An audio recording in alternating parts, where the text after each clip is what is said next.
हरे कृष्णा। ओम नमो भगवते वासुदेवाय। आप सभी का स्वागत है हमारे चैनल पर। आज हम इस वीडियो में सुनेंगे कार्तिक मास अध्याय 10 और 11 के कथा। चलिए शुरू करते हैं वीडियो। इतनी कथाएं सुनने के पश्चात महाराजा पृथु ने नारद जी से प्रार्थना की कि हे देव ऋषि, आपने कार्तिक महात्म कर्क चतुर्थी व्रत और गृहस्थ धर्म के बारे में मुझे इतना कुछ बतलाया है। आप कृपया करके तुलसी का महत्व भी बतलाने की कृपा कीजिए। नारद जी बोले, हे राजा पृथु, प्राचीन काल में सहस्त्री क्षेत्र में कुरुपुर में अत्यंत ज्ञानी और धर्मात्मा तथा ओम नमो भगवते वासुदेवाय मंत्र का जप करने वाला धर्मदत्त नामक एक ब्राह्मण रहता था। वह अतिथियों का आदर सत्कार भी खूब करता था। एक दिन प्रातःकाल एक पैर रात्रि शेष रहने पर वह ब्राह्मण पूजा की सामग्री लेकर भगवान के मंदिर को जा रहा था कि इतने में उसने सामने से आती हुई एक अत्यंत भयंकर राक्षसी को देखा। आगे को निकले हुए टेढ़े मेढ़े बड़े बड़े दांत, लाल नेत्र, बिल्कुल नंग लकड़ी के समान सूखा शरीर तथा मुख से घूर घूर शब्द निकल रहा था। ऐसी भयंकर राक्षसी को देखकर भयभीत धर्मदत्त ने अपने हाथ का तुलसी मिश्रित जल उसके ऊपर फेंक दिया। जल में मिश्रित तुलसी दल शरीर पर पड़ते ही उस राक्षसी के समस्त पाप दूर हो गए और वह हाथ जोड़कर धर्मदत्त के पैरों पर गिर पड़ी। तब धर्मदत्त ने पूछा कि तू कौन है और किस पाप के कारण इस दशा को प्राप्त हुई। अपने पापों से मुक्त हो चुकी वह राक्षसी कहने लगी, हे सौराष्ट्र देश में भिक्षु नामक ब्राह्मण की मैं पत्नी थी। मेरा नाम कला था। मैं ना तो अपने पति से मीठे वचन बोलती और ना ही अच्छा भोजन और फल ही खाने को देती थी। इस व्यवहार से दुखी होकर जब मेरे पति ने दूसरा विवाह करने का निश्चय किया तो क्रोध में आकर मैंने उस विष खाकर अपना शरीर त्याग दिया। इसके पश्चात यमदूत मुझे बांधकर यमराज के पास ले गए। वहाँ चित्रगुप्त जी ने मेरे अच्छे बुरे कर्मों का लेखा जोखा बताते हुए यमराज से कहा, हे महाराज, इसने अपने जीवन में कभी कोई शुभ कार्य नहीं किया, सदैव अपने पति से द्वेष करती रही। यह सुनकर यमराज ने आज्ञा दी, क्योंकि जिस बर्तन में यह पकाती थी उसी में खाती थी, इसलिए इसको पहले अपनी संतान को खाने वाली बिल्ली की योनि में भेजे। उसके बाद पति से द्वेष करने के कारण इसको विष्ठा खाने वाली शुक्री की योनि में भेजे। तदंतर क्योंकि इसने आत्महत्या की है, इसलिए यह प्रेत योनि में जाएगी। सो महाराज, मैं 500 वर्ष से इसी योनि में फिर रही हूँ। भूख और प्यास से दुखी होकर एक वेश्या के शरीर में प्रवेश करके मैं कृष्ण और वेणी नदी के संगम पर गई। जैसे ही मैं नदी के तट पर पहुंची, विष्णु के दूत ने मुझे वेश्या के शरीर से निकाल कर बाहर फेंक दिया। वहां से घूमती फिरती मैं आ रही थी कि आप मिल गए। आपने तुलसी मिश्रित जो जल मेरे ऊपर फेंका है, उससे मेरे संपूर्ण पाप नष्ट हो गए हैं। अब कृपया करके इस प्रेत योनि से मेरा उद्धार कीजिए। राक्षसी ने सारा वृत्तांत सुनाने के बाद ईश्वर भक्त ब्राह्मण धर्मदत्त से कहा, तुमको देखकर मुझे अत्यंत दुख हुआ है। मैं जानता हूँ कि तीर्थ, व्रत, दान आदि सत्कर्म प्रेत योनि में नहीं हो सकते। तुम्हारे पाप अधिक और पुण्य कम है, इसलिए मैंने अपने जीवन काल में जितना अधिक कार्तिक मास का स्नान व्रत किया है, उसका आधा पुण्य तुमको देता हूँ। इससे तुम्हें उत्तम गति प्राप्त होगी। इसके पश्चात ब्राह्मण ने ज्यों ही ओम नमो भगवते वासुदेवाय मंत्र पढ़ते हुए तुलसी मिश्रित जल से उसका अभिषेक किया। वह प्रेत योनि से मुक्त पाकर अग्नि के समान दिव्य देव धारण कर लक्ष्मी के समान रूपवती हो गई। इसके बाद उसने ब्राह्मण को नमस्कार किया। तभी भगवान विष्णु के पुण्यशील और सुशील नामक 2 दूत वहां आए और उसको विमान में बिठाकर बैकुंठ को ले गए। उन दूतों ने धर्मदत्त से कहा, हे ब्राह्मण, निरंतर भगवान की भक्ति में लगे रहने के कारण तुम धन्य हो। तुम्हारे द्वारा कार्तिक मास के स्नान व व्रतों का आधा पुण्य दिए जाने के कारण ही इसकी मुक्ति हुई है। हे विप्र, अपने इस त्याग, भक्ति और कार्तिक स्नान के प्रताप से कालांतर में तुम राजा के कुल में जन्म लोगे और अंत में बैकुंठ धाम को प्राप्त हो गए। अध्याय 10 समाप्त। अब सुनते हैं कार्तिक मास अध्याय 11।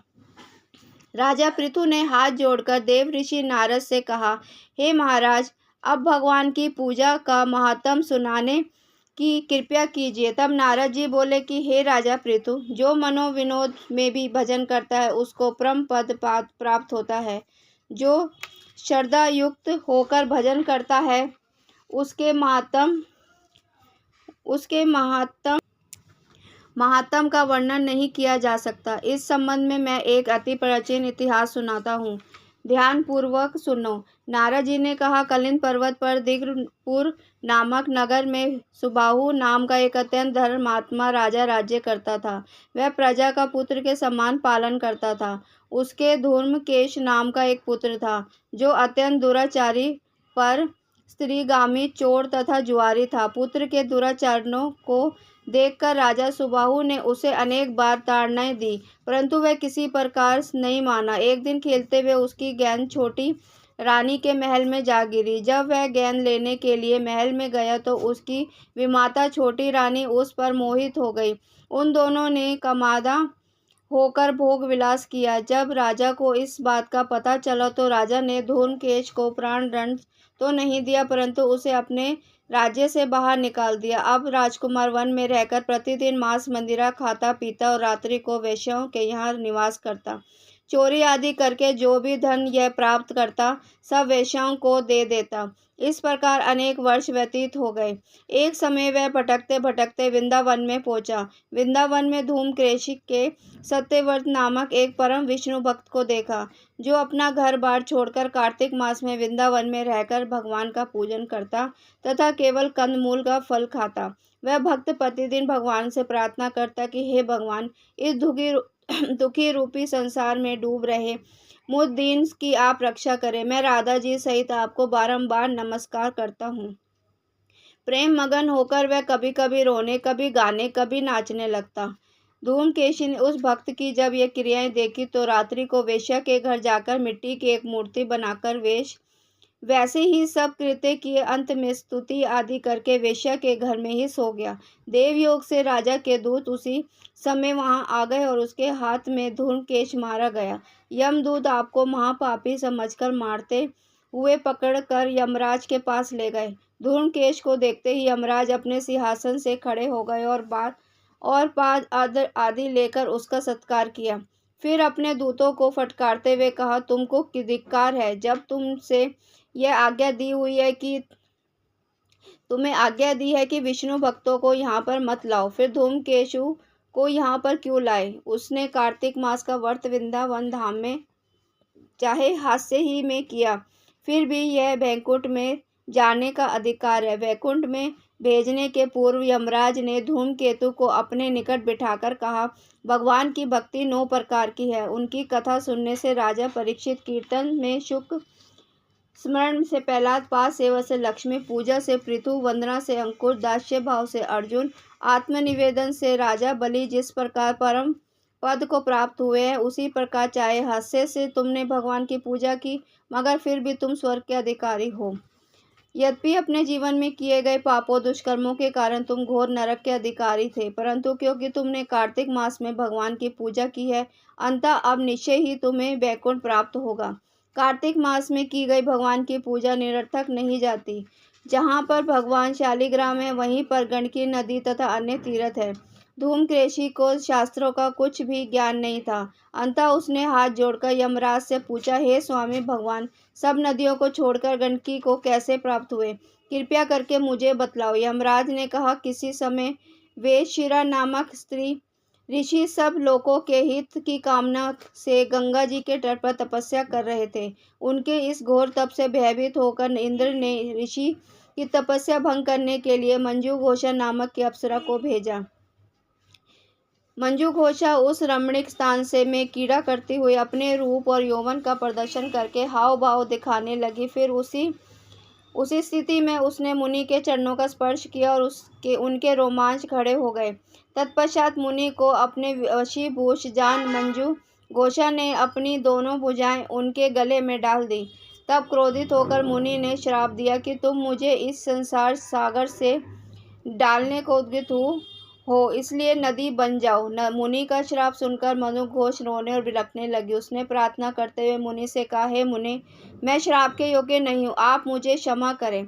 उसकी प्रार्थना से द्रवित होकर मुनि ने कहा कि जिस समय भगवान विष्णु विंध्या के श्राप व शिला रूप होकर तुम गडकिस में स्थित हो गए हो, तब तुम भगवान को धारण करने वाली होगी। जिस प्रकार मेरे द्वारा दिया गया ये श्राप तुम्हारे लिए वरदान से भी अधिक श्रेष्ठ सिद्ध होगा। अंत में यमराज ने कहा, हे राजकुमार, अब तुम विष्णु लोक को जाओ। तब धूमकेश सुंदर विमान में बैठकर बैकुंठ लोक को चला गया। उसे वहां हरि चरणों में स्थान मिल गया। यह सब धूमकेश द्वारा कार्तिक मास में मात्र एक दिन पूजा करने का परिणाम था। यह कहकर नारद जी ने अपनी वाणी को विराम दिया। हरे कृष्णा। ओम नमो भगवते वासुदेवाय। धन्यवाद। आपको अगर ये कथाएं पसंद आई हो तो चैनल को ज़्यादा से ज़्यादा लाइक करें और शेयर करें। धन्यवाद।